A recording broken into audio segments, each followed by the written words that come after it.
नमस्कार, मी शारदा शिंदे, छत्रपती संभाजीनगर. ह्या बैठकीचा उद्देश हा होता, आम्ही आंतरवालीला मिटिंगला गेलो त्यावेळेस दादांनी सांगितलं होतं की प्रत्येकाने 10-10 मराठा सेवक तयार करा. त्याच्यानुसार आम्ही आता ही आमची 4थी मिटिंग आहे. प्रत्येक रविवारी आम्ही मिटिंग घेतो. त्याच्यानुसार आज मी माझ्या घरी मिटिंग ठेवली आणि चालता 2च मिनिटात 1-2 लेडीजला मी बोलली की आपल्याला असे मराठा सेवक तयार करायचे, दादांचा असा निरोप आहे. त्या महिला इतक्या खुश झाल्या की ते म्हटले आम्हाला माहीत नव्हतं इथं कोणी मराठा सेवक आहे म्हणून.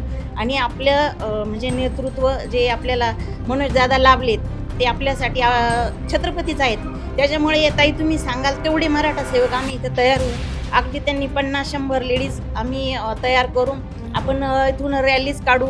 अशा पद्धतीने म्हणजे इथं सगळेजण मराठा सेवक म्हणून काम करायला तयार आहेत. जर आपण पाहिलं तर जरांगी पाटलांचं नेतृत्व मराठा समाज एकत्र आला या अगोदर नव्हता. काय भावनात बरं काय वाटतं? अगोदर नव्हता, कारण कोणी पुढे जातच नव्हतं. मनोज दादा आले, त्यांच्यामुळे हे सगळेजण एकत्र आले. आणि एकत्र आल्यानंतर मला काही लोकांना असं निरोप द्यायचा आहे की छत्रपती शिवरायांनंतर ही पहिली एक व्यक्ती अशी की ह्या व्यक्तीमुळे पूर्ण मराठा समाज एकत्र आलाय. तर म्हणजे एकमेकांचे टांगा खेचायचे कामं करू नका.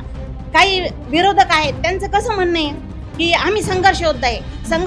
तुमचा काय संघर्ष आहे सांगा ना. आज मी स्वतः, माझं गाव सायगाव आहे, बदनापूर तालुक्यात. मला आज जवळपास कमीत कमी 400 ते 500 लोकांचे कॉल आले कुंभी सर्टिफिकेट कसं काढायचं त्या संदर्भात.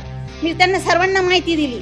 मग जर सर्टिफिकेट निघताय तर तुम्ही कसं म्हणता की 2 तारखेच्या GR नुसार इथं काहीच होत नाही. होतंय, मी स्वतःचं माझं कुंभी सर्टिफिकेट बनवायला टाकलेले.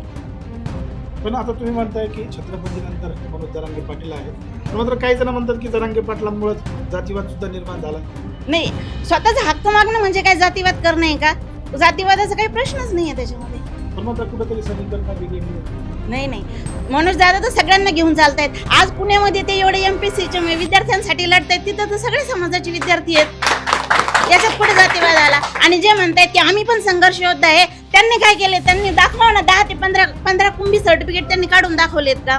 आज त्यांना फक्त मनोज दादा सोबत फिरता येत नाही म्हणून ते स्वतःच्या स्वार्थासाठी ते मनोज दादाचं नाव खराब करतायत.